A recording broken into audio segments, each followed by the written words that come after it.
અમરેલી જિલ્લાના બગસરા શહેરમાં તાલુકા હોમગાર્ડ જવાનો દ્વારા હોમગાર્ડ સ્થાપના દિન અને ડોક્ટર બાબા સાહેબ આંબેડકર નિર્માણ દિન નિમિત્તે પ્રભાત ફેરીનું આયોજન કરવામાં આવ્યું હતું કે જેમાં મોટી સંખ્યામાં હોમગાર્ડ જવાનો ઉપસ્થિત રહ્યા હતા.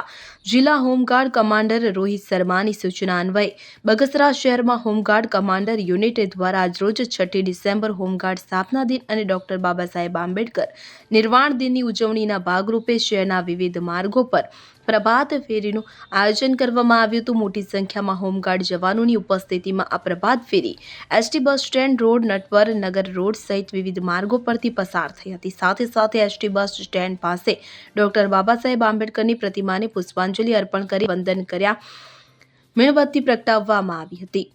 સાથે નટવર નગરમાં પણ ડોક્ટર બાબા સાહેબ આંબેડકરની પ્રતિમાને હારતોરા કરાયા હતા. પ્રભાત ફેરી આયોજનમાં હોમગાર્ડ જવાનો દ્વારા હાથમાં તિરંગાના ઝંડા સાથે પ્રભાત ફેરી લોકોમાં આકર્ષણનું કેન્દ્ર બની હતી. Bureau report, Gujarat fight news.